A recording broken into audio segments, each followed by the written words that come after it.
La vida en todas sus formas y funciones depende de un proceso en común, la división celular. Con esta fuerza impresionante, la naturaleza entrega los mensajes genéticos que definen a cada organismo. La forma en que crece, cómo se repara a sí mismo y, lo más importante, cómo produce la siguiente generación. Esto ha sido así desde que comenzó el ciclo de la vida.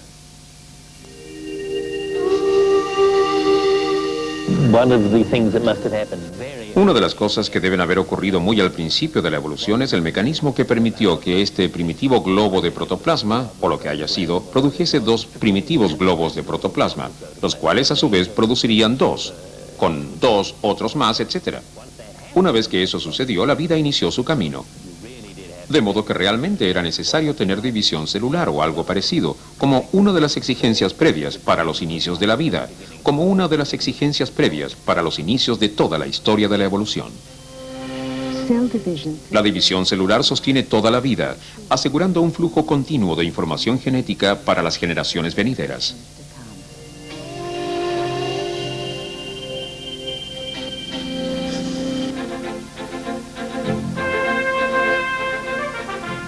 La Gran Exposición de 1851 produjo una gran celebración. Fuera de Londres se reunían las naciones para mostrar sus mercancías y elogiar su poderío industrial. Aún, los artículos revelados en el Crystal Palace no iban a afectar a la humanidad tanto como el conocimiento biológico adquirido durante los años que seguirían. Pasteur descubrió los gérmenes. Lister nos enseñó cómo exterminarlos. Y Muybridge nos mostró la belleza sincronizada del movimiento muscular. Sin embargo, el momento más brillante para la biología llegó cuando la química trajo el color. En 1876, un anatomista alemán llamado Walter Fleming comenzó a usar nuevos tintes sintéticos para teñir muestras de tejido. La tinción aumentaba el contraste, permitiéndole estudiar más de cerca el milagro de la división celular. Por primera vez, Fleming observó los personajes centrales en este proceso vivificante, los cuerpos nucleares que ahora conocemos como cromosomas. Lo que Fleming y otros vieron fueron los cromosomas, que eran estructuras globulares que cambiaban su imagen en las distintas porciones del ciclo celular. Their image throughout different portions of the cell cycle. Fleming bautizó el material teñido que vio como cromatina, tomado de la palabra griega para color. Mientras que no dio nombre a los objetos más grandes que observó, aquellos que sí seguían las pautas de Fleming recibieron un nombre, los llamó cromosomas, queriendo decir cuerpos colorados. Aunque dejó muchas preguntas sin responder, Fleming nos dio la primera aproximación acerca de la forma en que las células pasan sus instrucciones genéticas. Cuando Fleming estaba haciendo sus análisis acerca de las células y de los cromosomas, estaba limitado por tener que dibujar lo que había visto en un papel y tener que transmitir la información y recopilar los datos con ese método imperfecto. Actualmente captamos las imágenes de una manera muy diferente. Con la microscopía moderna, los científicos ahora pueden ver a estos mensajeros genéticos con mucho mayor detalle. En cada cromosoma vemos dos moléculas idénticas de ADN enrolladas firmemente en filamentos llamados cromatinas hermanas, formando su conocida forma X. Las cromatinas se conectan a un punto llamado el centrómero. Los centrómeros están presentes en zonas particulares del cromosoma. Son responsables del movimiento de los cromosomas. Sin los centrómeros no se produciría la herencia normal de los cromosomas. Se producirían anormalidades que matarían a la célula. En este momento, un tema de investigación es tratar de entender cuál es la estructura profunda del centrómero. In-depth structure of the centromere is what are the DNA sequences that are responsible. Los científicos recién comienzan a desentrañar los misterios de los cromosomas. Uno de los principales es la forma en que nuestras moléculas de ADN pueden caber en cuerpos tan pequeños. Si sumáramos el largo total de todas las moléculas de ADN de la célula, se podrían estirar y descubriríamos que tienen alrededor de 1 yarda de longitud. Y sin embargo, una célula está por debajo del nivel de visibilidad. ¿Cómo hace esto un cromosoma? Bueno, como sabemos, el ADN está constituido por una molécula helicoidal doble.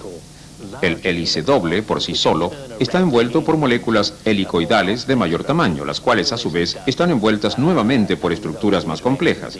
Y todo esto se hace como resultado de la interacción del ADN con ciertas proteínas, las que se unen muy específicamente con el ADN y dan su estructura a todo el cromosoma. Cuando los investigadores investigan todos los cromosomas de una célula, un proceso llamado cariotipo, ellos construyen una variedad de distintos tamaños, formas y patrones. Y aún en este enigma genético, encontramos compañeros coincidentes. Todos los seres humanos tienen 46 cromosomas y esos 46 cromosomas de hecho son 2 grupos de 23 cromosomas cada uno, los que se heredan, 23 de la madre y 23 del padre. Ahora, cuando teñimos estos cromosomas, cada cromosoma puede encontrar su pareja porque tienen patrones de agrupamiento idénticos y estos pares de cromosomas que tienen la misma forma, tamaño y ancho se denominan cromosomas homólogos. Además de identificar estos homólogos, el cariotipo revela la cantidad de cromosomas. Los miembros de una misma especie, como esta bandada de flamencos, todos llevan la misma cantidad de cromosomas en cada célula. Pero, ¿qué sucede con las distintas especies? La cantidad de cromosomas varía de una especie a otra y no se correlaciona directamente con la complejidad de estas especies. Por ejemplo, en la levadura, que es uno de los organismos pequeños monocelulares, se encuentran en el vecindario de los 13 cromosomas, mientras que en la drosófila, un organismo multicelular, una mosca de la fruta, solo hay 4 cromosomas. La información contenida de cada uno de estos cromosomas es significativamente diferente. Los cromosomas de la levadura son pequeños, más numerosos, pero son más pequeños, en tanto que los cromosomas de la drosófila son más largos, mucho más grandes, y contienen muchos más genes.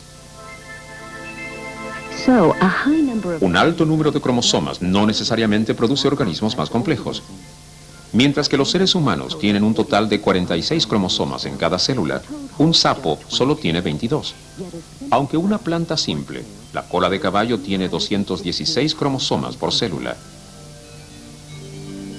Al margen de la cantidad, estos cromosomas llevan encerrados en nuestro ADN los secretos vivificantes, secretos que deben traspasarse a futuras generaciones. Esto se produce mediante 2 diferentes métodos de división celular, llamados mitosis y meiosis.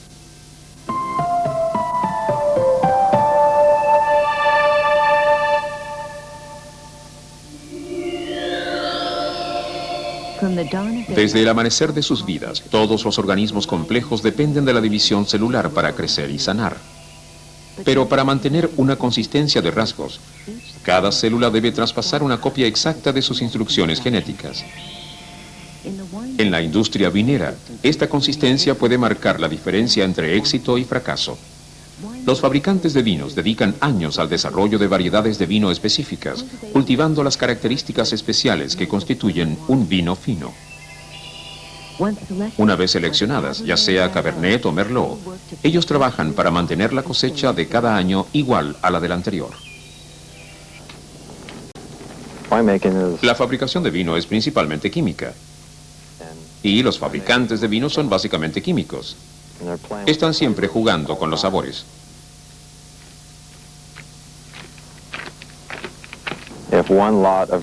Si un Merlot no tuviese muy buen sabor, en opinión de ellos, le agregarían 2 o 3 mezclas de distintos clones de Merlot para producir esa gran botella de vino.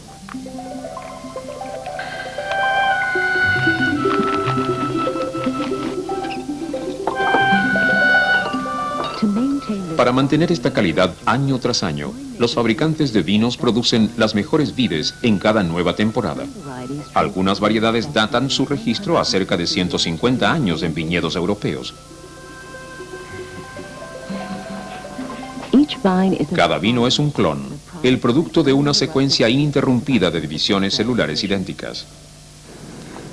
Los clones provienen de una sola fuente, Ahora, esas fuentes van a viveros especiales, y a partir de entonces uno sabe que cuando se busca un cierto número de clon que tiene tu vecino y te gusta ese estilo de vino, se puede estar bastante seguro que va a producir un tipo muy específico de uva. Y uno puede tener la seguridad porque no va a cambiar del campo de tu vecino al tuyo. It won't change from your neighbors to yours, as long as it's the same clone. Los fabricantes de vinos mantienen la consistencia de sus clones mediante el proceso de injertos. El injerto esencialmente consiste en tomar una vara de un vivero e injertar sobre un clon. Se puede tomar una vara de Chenin Blanc, se puede tomar una vara de Sauvignon y se puede injertar sobre esto un brote de Merlot.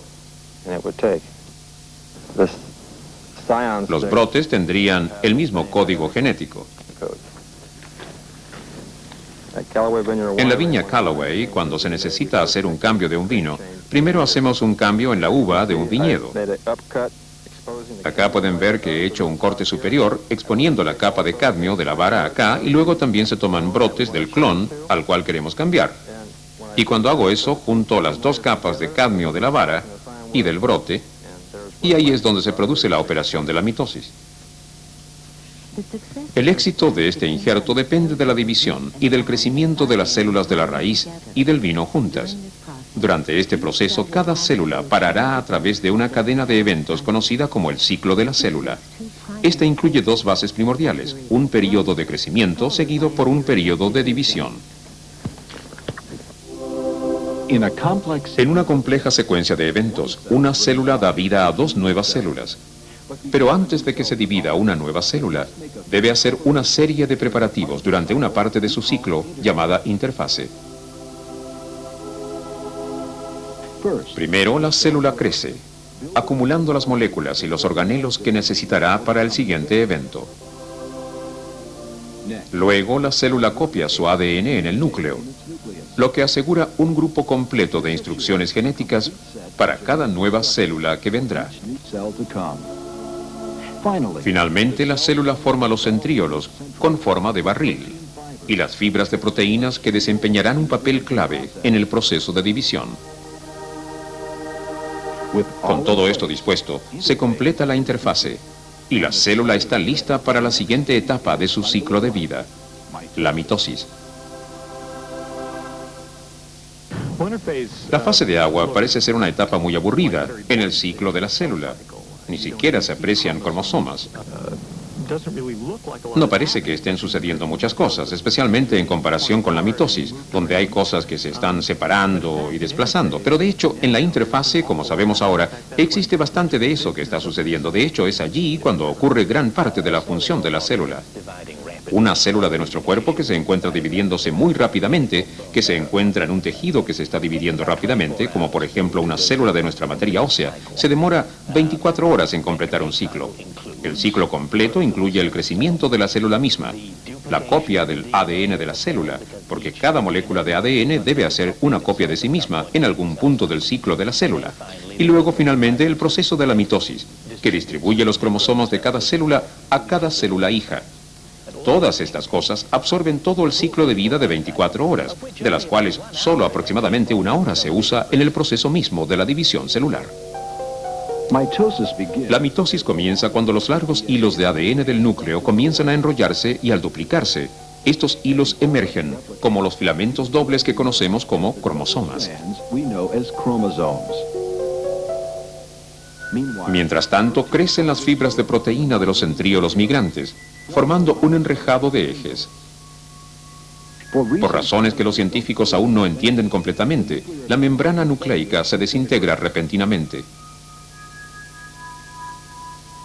Con una precisión impresionante, un eje de cada centríolo se une a cada cromosoma.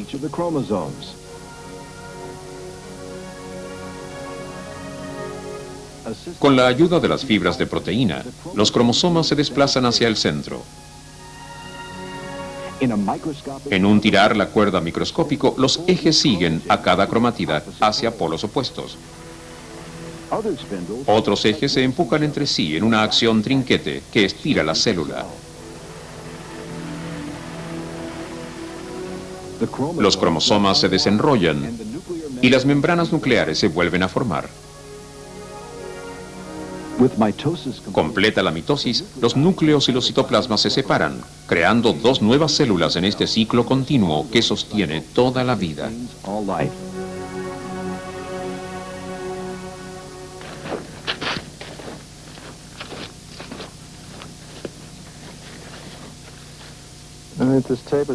Aquí veremos una mitosis en acción.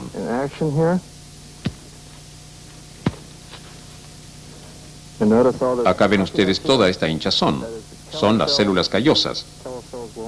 Las células callosas solo se producen cuando las capas de cadmio están en contacto. Imagínense como si uno se atrapa un dedo y se forma cadmio y se sana la herida. Esta también fue una herida en términos de este vino. Ahora, el vino está feliz nuevamente. Ha sellado su herida. Y esto es mitosis, en su mejor momento, que muestra un injerto exitoso. En todos los organismos complejos, la mitosis intenta el crecimiento de nuevo tejido y la reparación de las partes dañadas. Pero algunos dependen de este proceso para mucho más.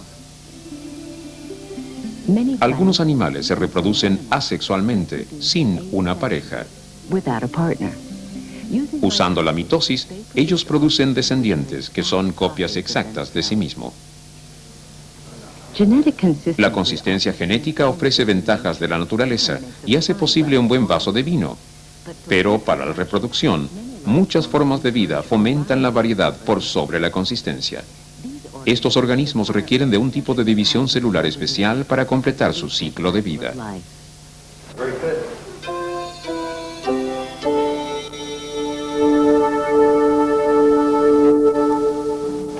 See, also watching us.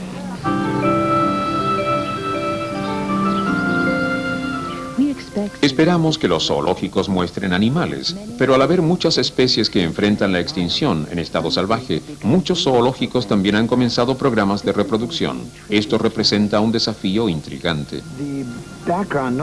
Los antecedentes para reproducir animales, para evitar que se extingan, producto de endogamia o enfermedades, es muy difícil de obtener.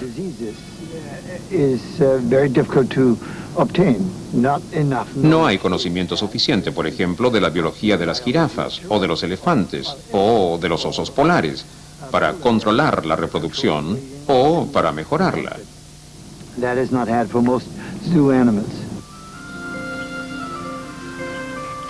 A medida que los biólogos del zoológico se esfuerzan por repoblar las especies exóticas, suelen encontrarse con problemas imprevistos. Por ejemplo, cuando los bajos niveles de reproducción, los antílopes de África Occidental, llamado dik-dik, los investigadores descubrieron identidad equivocada.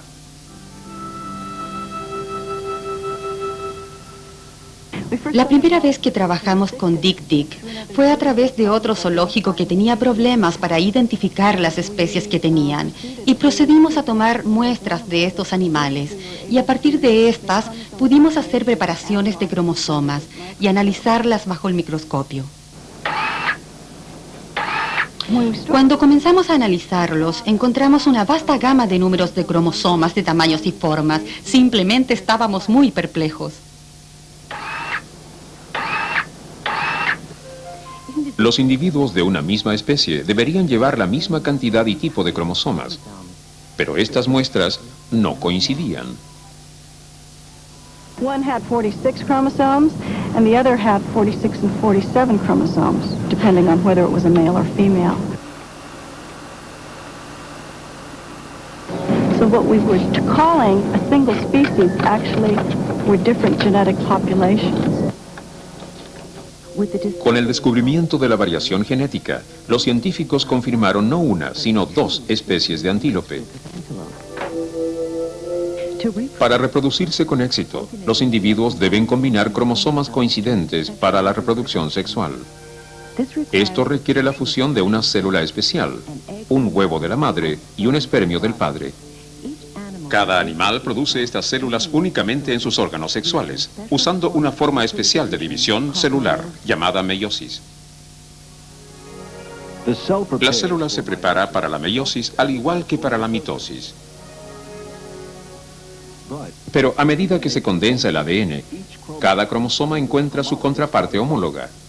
Estos pares coincidentes de cromosomas tienen información genética equivalente, un grupo de la madre y uno del padre. Luego viene la primera mano de la baraja genética de la naturaleza. Los dos homólogos intercambian genes en un proceso llamado cruzamiento. Esto forma nuevos cromosomas híbridos.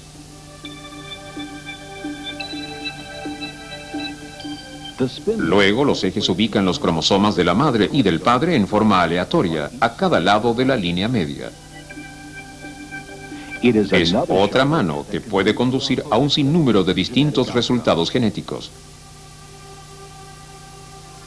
Finalmente, las fibras de los ejes separan los homólogos.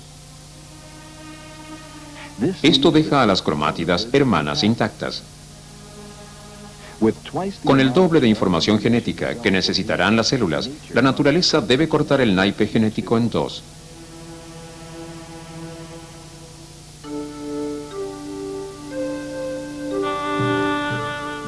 La segunda división produce 4 grupos únicos de cromosomas.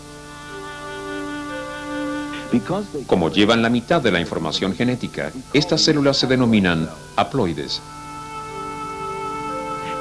Muchas de ellas madurarán convirtiéndose en espermios y huevos. Las células reproductoras se llaman gametos.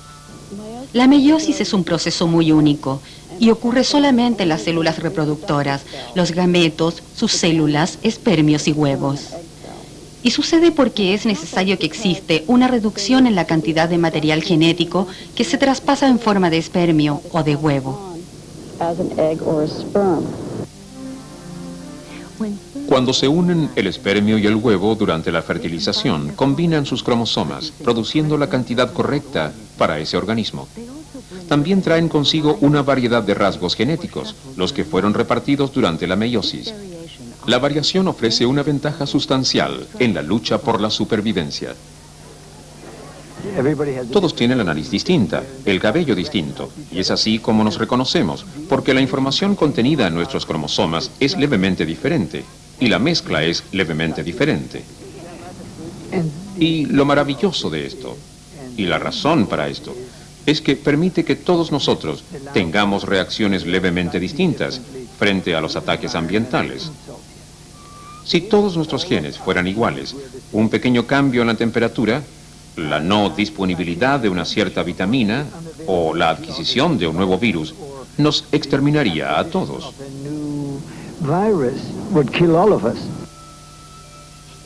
Los individuos de la misma especie presentan una variedad sorprendente, sin embargo, sus células contienen cromosomas en igual número, tamaño y forma.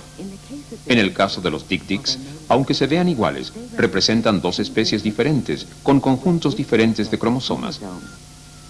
Sus problemas comenzaron cuando las dos especies se cruzan para producir un descendiente híbrido. Tomamos muestras de biopsia testicular de los animales híbridos, de tic-tics, de híbridos A y B, y las observamos bajo el microscopio y descubrimos que de hecho, debido a las distintas reorganizaciones de cromosomas entre estas dos poblaciones, había una interrupción meiótica. Podemos ver que dentro de los túbulos aquí hay una actividad meiótica. El centro debería estar lleno de espermios y esencialmente hace que este animal sea infértil. Es estéril como una mula. En los híbridos tic-tics machos no se estaba produciendo meiosis. La evidencia era concreta, no podía haber reproducción. Este caso de tic-tics estériles ilustra el papel crucial de los cromosomas coincidentes durante la reproducción sexual. Y aunque se pueden producir problemas, las ventajas en el largo plazo por encima de la reproducción asexual hacen que el proceso valga la pena. Las especies asexuales simplemente no perduran tanto como las sexuales. Las asexuales se extinguen más rápidamente que las sexuales. La pregunta es ¿por qué? Bueno, la respuesta a esto es que las condiciones cambian. Y uno se halla maravillosamente adaptado a un conjunto de condiciones. Todos los descendientes son iguales a uno. Y luego cambian las condiciones. Esto podría ser un problema porque si las condiciones han cambiado repentinamente hasta el punto en que los descendientes ya no se hallan bien adaptados, uno puede ver que van a estar en desventaja en comparación con la población que se reproducen sexualmente, la cual produce una gran variedad de distintos descendientes. La naturaleza construye esta gran variedad utilizando complejas instrucciones moleculares que se almacenan en nuestro ADN. Pero para continuar esta maravilla de la ingeniería, estas instrucciones deben traspasarse individualmente, célula por célula. Esto se produce a través del milagro de la división celular. A través de sus intrincados procesos, tan impresionantemente dependientes, todos los organismos complejos se forman y se sostienen, cediendo sus secretos genéticos, traspasando la vida de una generación a otra.